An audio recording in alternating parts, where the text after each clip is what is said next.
CHR o Talisay City College nagkahiusa mga idol sa pagtukod sa Ika-Upat nga Center for Human Rights sa rehiyon o sa kamayong balita. Kaminang idol, kompletong detalye sa maumowa signing sa maong kalihukan ay natod ka nato ni Idol Aiko. RMN Report!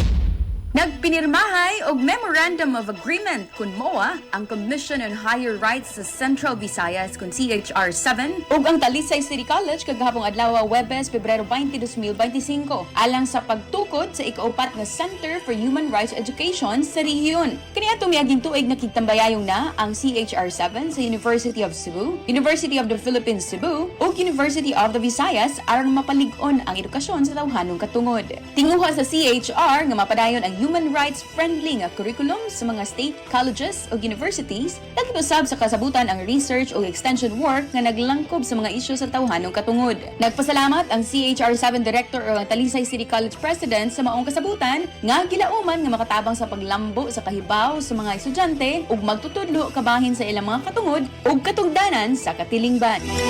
Alang sa IFM Balita sa Buntag, kini si Idol Aiko. Di kapugngan sa paghatod sa nag-una ug labas nga mga balita. Tatak RMN, Tatak IFM Balita.